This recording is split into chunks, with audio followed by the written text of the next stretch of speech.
আরো এক চাঞ্চল্যকর খবর দিই, পরীক্ষায় ফেল আরো ওষুধ, ডাহা ফেল। ড্রাগ কন্ট্রোলের পরীক্ষায় ফেল 196টি ওষুধ। আরো ডিটেল জানাবে অভিজিৎ। অভিজিৎ, আবারও তো আতঙ্ক তৈরি হলো যে নিত্য প্রয়োজনীয় ওষুধের মধ্যে আরো 196টি ওষুধ পরীক্ষায় ফেল করলো। নিঃসন্দেহে প্রিয়াঙ্কা, এবং বলা যেতে পারে প্রত্যেক মাসে কেন্দ্রীয় ড্রাগ কন্ট্রোল, রাজ্য ড্রাগ কন্ট্রোল তারা যে বিভিন্ন ওষুধের নমুনা পরীক্ষা করছে, সেই নমুনায় বেশিরভাগ ওষুধ পরীক্ষায় ফেল করছে।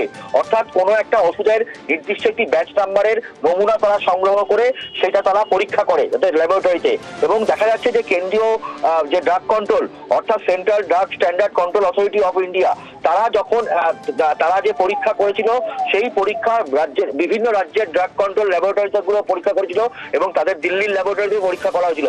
196টি ওষুধ সেগুলো হচ্ছে দেখা যাচ্ছে যে সেগুলো গুণগত মানে সঠিক নয়, যার মধ্যে অ্যান্টাসিড, হজমের সমস্যার জন্য যে ওষুধ রয়েছে হচ্ছে যে প্যান্টোপ্রাজল গ্রুপের ওষুধ অর্থাৎ গ্যাসের ট্যাবলেট রয়েছে, চোখের জ্বালা যন্ত্রণা দূর করতে যে ওষুধ ব্যবহার করা হয় সেই ওষুধ, প্রসবের আগে এবং পরে ব্যথা ও যন্ত্রণা কমানোর যে ওষুধ দেওয়া হয় সেই ওষুধ, মানে জীবনদায়ী ওষুধ রয়েছে। এবং একই সঙ্গে আরো দুটো ওষুধ, সেই ওষুধ দুটো জাল বলে প্রমাণিত হয়েছে, সম্পূর্ণ ভুয়ো বলে প্রমাণিত হয়েছে।